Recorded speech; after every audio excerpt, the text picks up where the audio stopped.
So, name 52. Tvasta. This is the name of a Vedic deity that means he's praised in the hymns of the Vedas. He's also a person who appears in the text of the Bhagavatam as the father of Vishvarup, who was killed by Indra. But it's, as with many names, it's also, or is originally the name of Vishnu. There's even a demon mentioned in Bhagavatam and elsewhere by the name Hayagriva, which is one of the forms of Vishnu. It means Hayagriva means who has a horse's neck or a horse's head. So Vishnu has in one form, and so does one demon. Madhu is the name of Krishna. It's also a name of a demon who Krishna killed. So you have to know who we're talking about here. This name Tvasta, it is derived from the root tvaksh, which means to pare, P-A-R-E, means to very slowly, or in very small pieces, wear something down, or just similarly to chisel something. Means to, with a chisel and hammer and chisel, a sculpture can be prepared. So, Parashara Bhatta, the Ramanuja Sampradaya commentator on Vishnu Sahasranama, he says that this means that Bhagavan has chiseled or so many out of the different elements, he has produced so many finely shaped forms, or explicitly state forms. Demigods, men, birds, plants, insects, etc. And this is called Tvasta. Parashara Bhatta, he quotes the Taittiriya Aranyaka in this regard, Tvashtaram rupani vikuravantam vipaschitam. Shankaracharya, whose commentary is also generally in all the at least in the modern explanations of Vishnu Sahasranama, even the Vaishnavas, they use Shankara's commentary, because after all Shankara is a Vaishnava, and so his commentary on Vishnu Sahasranama is also acceptable if it's not understood in a Mayavad way. So Shankara, he uses the same root, one who pares everything down or reduces everything, to mean something just the opposite. But both meanings are quite acceptable for Vishnu. That means he gradually reduces everything, and at the time of the cosmic dissolution, everything is finished. So the same name, same derivation,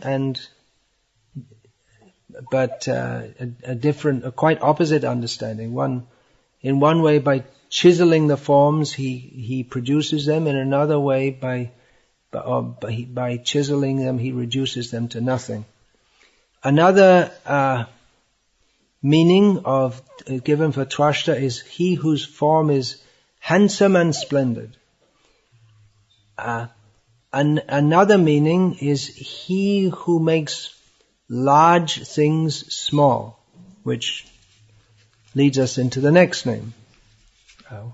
That relates with the next name. Parashara Bhatta, in his commentary, he relates the names one after another. He puts them in groups, not that they're just, he doesn't see that they're just arbitrarily put together, but he sees that one name after another relates with each other. So another reading of this is Tvasta. We sometimes find that in Shastra, that one letter is changed, which can give a different meaning. Can or cannot. We see that in the Bhagavatam, Prahlad in the original Sanskrit is usually, the name is written Prahrad. The la is changed for a ra, which doesn't change the meaning because some letters can be interchanged in Sanskrit. That's why we have the Gopi, Indulekha, Indureka can be called either. It means the same thing. Like that. So, Tvasta means the destroyer. He who destroys everything. So, Krishna, he destroys everything. He creates everything. Grasishnu, Prabhavishnu cha. He devours everything. He generates everything. So that's one name for Vishnu. Tvasta, the destroyer. So the next name is Sthavisthah, which means who is extremely large or very solid and strong. So that relates with that previous interpretation, one who makes large things small. Now, Krishna is so extraordinarily big in his big forms that what we think of as big is small compared to him. This huge planet, or never mind the planet, we can't see the planet, but if we see mountains, then we become awed. There are no real mountains anywhere there are some they're called mountains in Scotland. They have some mountains in Ireland. I think they call them mountains, but they're just like over little hills or something. If you see the Alps, they're real mountains. Prabhupada, when he was flying over them, he said that these go up to the next Varsha. That Satsru Maharaj, he recorded that. What does it mean? I don't know. Prabhupada saw something we didn't see. We see the Himalayas, they're real mountains. They make the Alps look small. Prabhupada similarly, flying over the Andes, he said that this huge mountain range, almost the length of one continent. And Prabhupada said that they don't know, they haven't charted, they don't know what's going on here. So there may be so many things going on. But anyway, the hills, they're so, if you see from a distance, if you're driving in Nepal and the Tarai, the part before the Himalayas, and you can see the Himalayas coming up ahead, and they're quite awesome for those who are not used to seeing. The people who see them every day don't think anything about it. But it's quite awesome as being so huge. Or the sea, seeing the sea for the first time. It's quite awesome how vast it is when you've maybe seen some river. Is the Liffey the biggest river in Ireland? Shannon must be, yeah. So, if you're used to some village stream and you see the Shannon, you might think, oh, that's a big river. And then you see the sea and it looks so big. But then if you consider even the Himalayas compared to this planet, they only occupy a small area. And if you consider this planet, within the universe it's so small. Just like even the whole universe is like a mustard seed. There's so many in a bag of mustard seeds. And Krishna generates them all. So Krishna makes even the very big things from our estimation seem very small. He's so big. And he's so small also. Anoraniyan mahato mahiyan. Now these scientists say they've discovered the Higgs boson. Not that Higgs created it, but he imagined it, or he formulated it was there. We're supposed to believe the scientists because they say they discovered it. We know what. So, small, it's something very small. But they can go and find smaller and smaller and smaller, but they won't find Krishna, because you can't find him by any such means of, by any scientific experiments. One cannot find Krishna because he's so small, and you can't find him because he's so large also. Just like if an ant is crawling on an elephant, the ant doesn't know he's on an elephant. For him it's just some other surface. The elephant is too big for him to recognize as being a distinct living being. The earth, for that matter, is also, we think of the earth as being inanimate, but she is Bhumi Devi. But we can only see a little bit. The earth is so vast, we can't imagine it. So we're so small, we can't imagine how great is Krishna. So this name Sthavisthah, it means Sthula means matter, or that which is gross, and Ishta. So one who desired to be large, which that name can be said for Vamana. He was very small and became very big. Or Varahadev, he came out of the nostril of Brahma, very small, and became very big. Matsya came up in the hand of Satyavrata Muni, and within one night he was gradually getting bigger and bigger until only the ocean was big enough to accommodate him. So he who desired to be large, Parashara Bhatta says that this name refers to the manifestation of Bhagavan as the Brahmanda, that he is the universe. So, everything is within him. He creates innumerable universes by his inconceivable potency. Each universe is tiny in comparison to him. However, we can't imagine how big it is. So how much more unimaginable is Vishnu?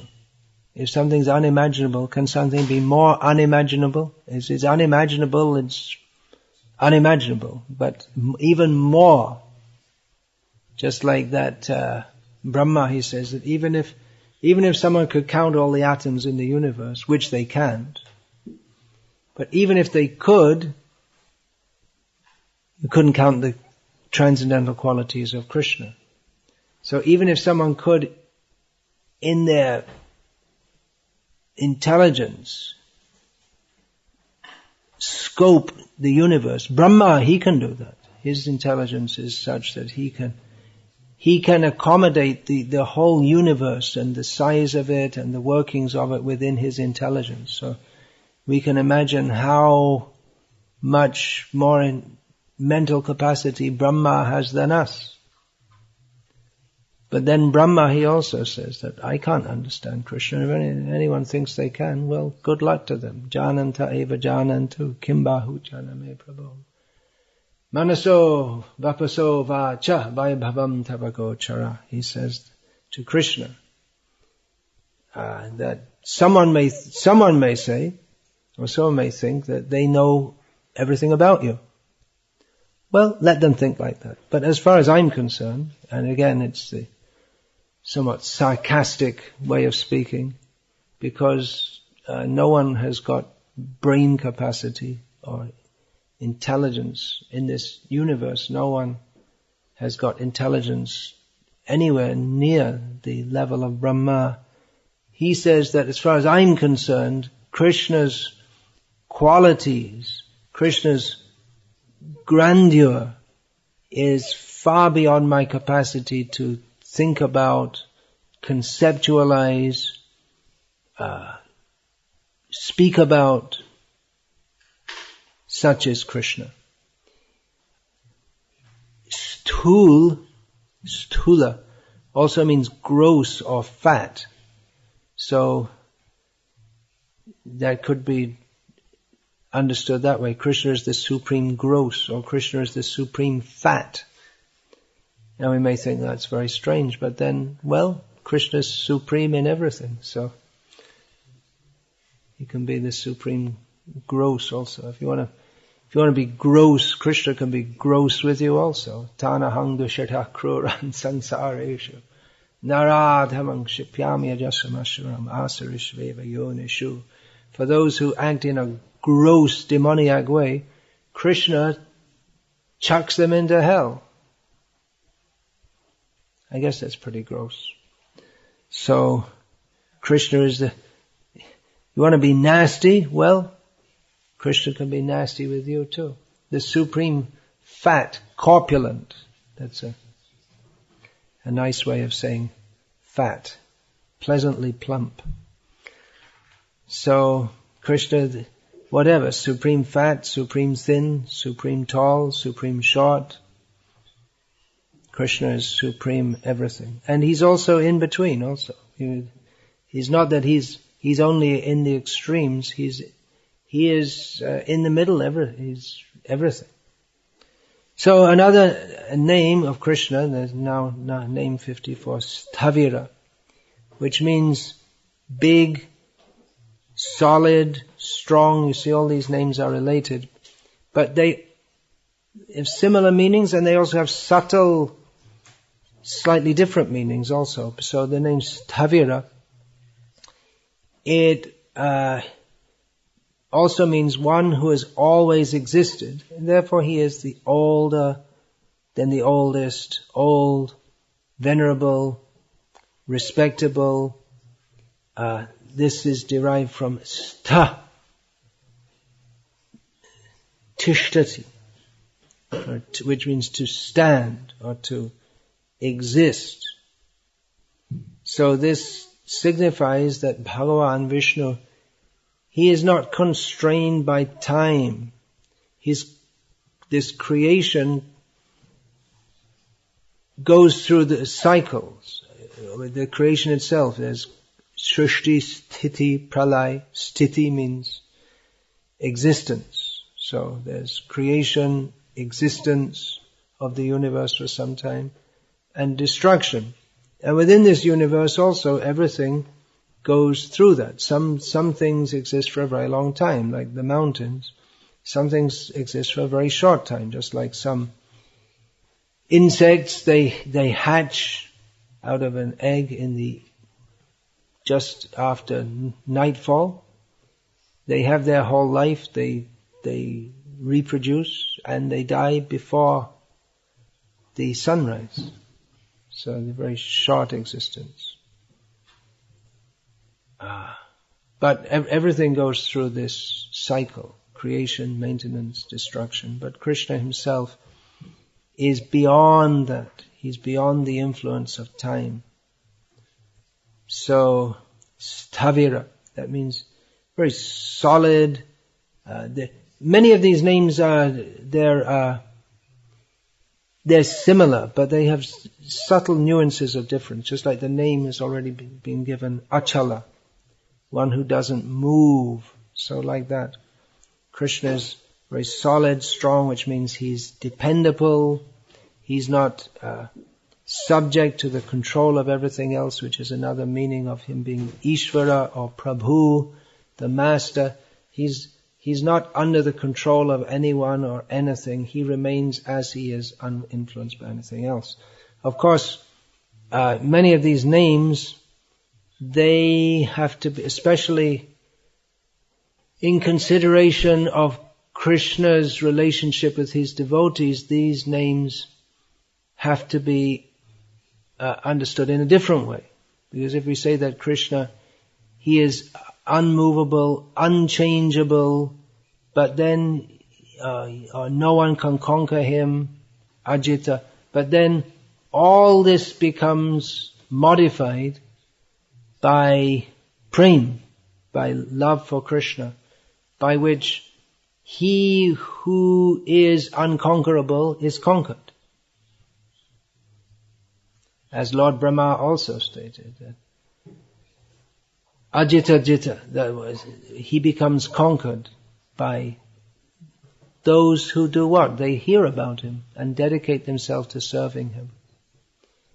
That famous verse is there, Sthane Stitha Shutigatang Tanuvagmanobi Ye Prayasho Jitaditopi Apitaistrinokyo. So he who is unconquerable becomes conquered by bhakti. Now this name Sthavirah in Shankara's commentary is joined with the next name. In other words, this is in the verse, it comes Sthavirah Dhruvah. So Shankara takes that as one name, whereas Parashara Bhatta takes that as two names, which means that Shankara later has to split the Sanskrit in another way, which is all quite acceptable. So Dhruvah means fixed, firm, immovable, motionless. The Dhruvah star is there. It's called the pole star in English, or the North Star. The star that doesn't move. All the planets, they rotate around the Dhruvah star. So that Dhruvah, that name means who is fixed and firm.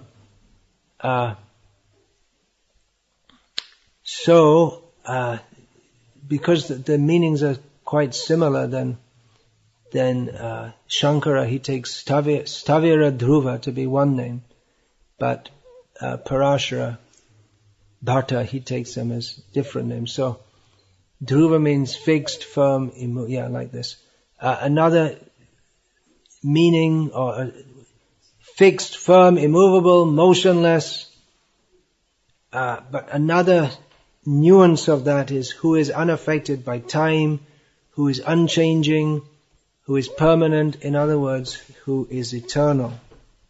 So from this description we can understand that although time destroys everything, Vishnu preserves. So the time factor, that who is Vishnu, that is the factor which destroys everything, and that which prevents time destroying everything immediately is Vishnu again, as the preserver. He's both the preserver and the destroyer, and according to how he exerts his potency in different times and places and circumstances, therefore we see preservation or destruction. And because his potency is manifested in different living beings, therefore there can be preservation, there can be more tendency toward preservation or more tendency toward destruction. If there's a good king who's properly representing Vishnu, then he will maintain law and order and peace and stability in the state. If there's some tyrant, then everything will be disturbed, everyone will be in fear, he will rule by force and by destroying. So they both have both the tyrant and the pious king, they have whatever potency they have comes from Vishnu. Although the tyrant is because all potency comes from Vishnu, but the tyrant is acting in a manner that is not pleasing to Vishnu, even though they may be an agent of Vishnu. Srila Prabhupada stated in one part that people like Hitler and Napoleon, they're also agents of Vishnu in one way, and they come to affect the destruction of thousands and millions of people. So there's a plan in that. Not that they're godly, but they're imbued with a certain potency to perform the destruction of various demons who require or deserve to be destroyed. And if we say this, people in general become extremely upset. Just like I read in Back to Godhead magazine some years ago that the then manager of the England soccer team, whose name was Glenn Hoddle. There have been so many of them, but I remember this because it came in Back to Godhead, and I remember years ago when I was a kid, he was a footballer. So he believed in reincarnation, and then some newspaper reporter, in the course of interviewing him about the England soccer team, asked him, say, hey, you believe in reincarnation? Oh, yeah, so you believe that crippled people, they did something wrong in their past life? And Glenn Hoddle said yes, and that was the end of his England soccer team managership, because the whole country went up against him. How can you be so cruel? How can you say they did something wrong? And just completely rejecting that it's anything but chance that they ended up being crippled, or whatever they're called nowadays. First, when I was a kid, they were called spastics, then they became physically handicapped, and then I think it's called physically challenged. And now I saw something else, differently oriented, or something like that. They're trying to be nice in so many ways by not recognizing the fact that they're crippled. They don't want to use that word because somehow or other they think it's unkind to do so. So, yeah, it can be very difficult to explain some of these things. If we say that Hitler was an agent of the Supreme Lord, people might become, for killing people who deserve to be killed by their karma, I mean, people will become very, very upset, and it's probably not wise to make that the prime point of our preaching, although it's there in Srimad Bhagavatam, which we distribute. So, Dhruvah is eternal. What's some more about this? Yeah, Dhruvah, here is the name of Vishnu.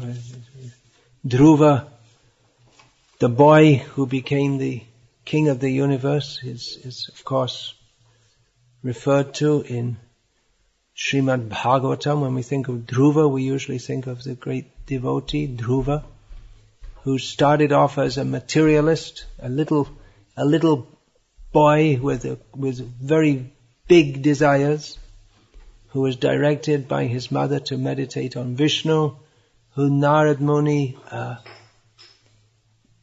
instructed in the process of meditation on Vishnu, and who ultimately became a great devotee. But this name is originally a name of, as all names, a name of Vishnu himself. So this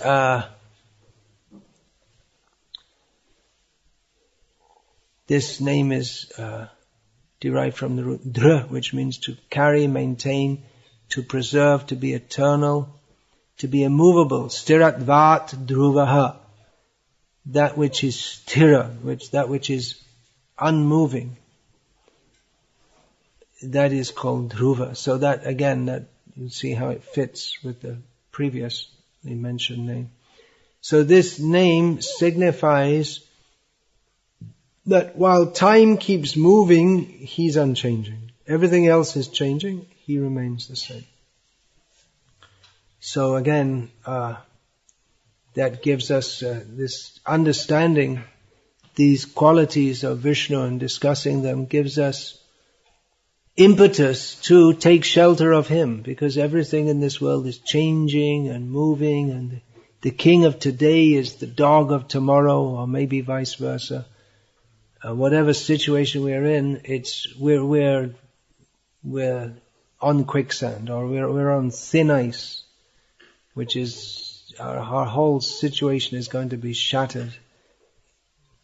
Inevitably, whatever situation we have, it won't last. But if we take shelter of Krishna, then we enter the realm of eternity. Krishna's pastimes are going on eternally. When we hear about Krishna's pastimes, they're not historical in the sense that we hear about, well, there was Aman de Valera and all these different people. They came, they were born at a certain date and they died at a certain date. Probably the Poles have never heard of Aman de Valera.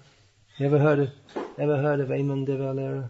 You have to, well, he's from the Republic of Ireland. I guess we shouldn't talk about him here. But this is the Catholic area. He was one of it's famous in Ireland only. They probably teach about him in the history books. He was one of the freedom fighters who had a tryst with a piece of rope around his neck for his freedom fighting. So, local hero, like that. In Czech Republic, there must be local heroes who no one ever heard of elsewhere, also. Outside of Ireland, I don't think anyone ever heard of the River Boyne, but it's the Battle of the Boyne. That's what keeps the Irish spirits running on. I don't even know if people know that it's a river. They just heard of the Battle of the Boyne. So, everything in this world will change. Whatever we think is very important won't last. But Krishna stays the same. So Krishna is worth taking shelter. We should take shelter of him. He is unchanging. He's older than the oldest. Hare Krishna. That's all I'm going to speak on now. Is there any questions about this?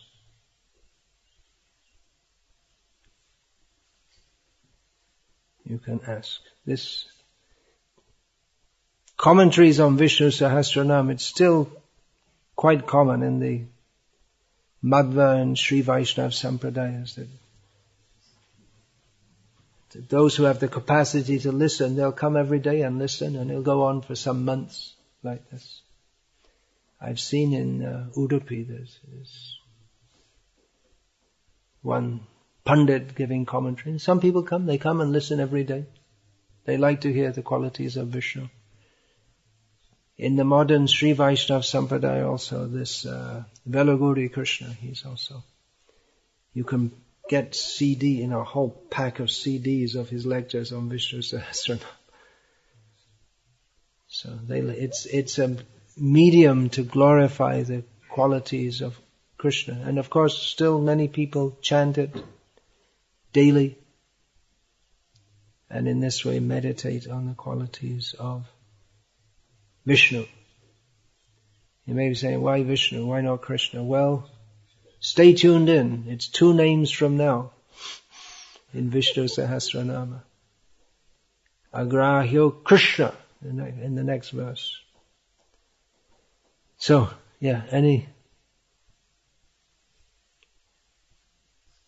question, comment? No. Alright. Hare Krishna. All glories to Srila Prabhupada.